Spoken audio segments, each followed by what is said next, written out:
10-এর ছাত্ররা Bengali version Maiti সরকারের এই বইটার যে প্রথম পেজ আছে 32 পেজে প্রথম যে ম্যাথের কোয়েশ্চেন পেপার শুরু হয়েছে, সেখানে যে শর্ট কোয়েশ্চেন আছে 2-এর দাগে 2-এরটা করবো আমরা।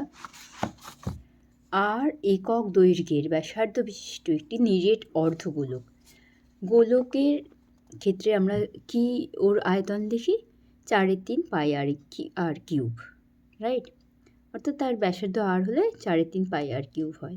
অর্ধগোলকের হয় তাহলে ওটার হাফ করে দেওয়া হবে, 4/6 হয়ে যাবে, 4/6 পাই আর কিউব। যাই হোক, আমাদের গোলকের আয়তন এখানে আমাদের লাগবে না।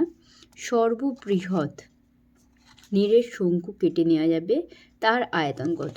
আমি জাস্ট ড্র করেছি, ড্র থেকেই এটা বোঝা হয়ে যাবে। দেখো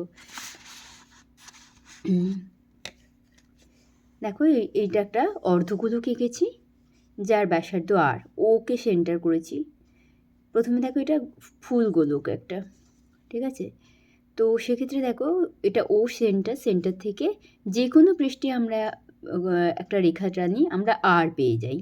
এখান থেকে আমি এদিকে একটা টেনেছি, এদিকে সবগুলোই আর, তাই না? তাহলে যখন আমরা এই শঙ্কুটা কেটে নিচ্ছি, অর্থাৎ দেখো এই যেখানটা অর্ধগোলকের উপরে সারফেস ছিল সেটা শঙ্কুর বেস হয়ে গেল, আর এখান থেকে একদম পৃষ্ঠ পর্যন্ত আমরা এই যে কেটে নিয়েছি। তাহলে এই যে সেন্টার ও থেকে এই পৃষ্ঠ পর্যন্ত আসছে, তার মানে এই যে হাইটটা সেটাও আরই হবে, তাই না? এখান থেকে তাই তো দেখলাম আমরা।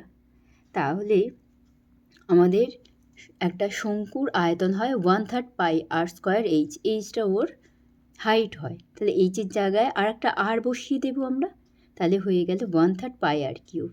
তাহলে এই যে অর্ধগোলক থেকে যে শঙ্কুটা কেটে নেওয়া হবে তার আয়তন হবে 1/3 পাই আর কিউব।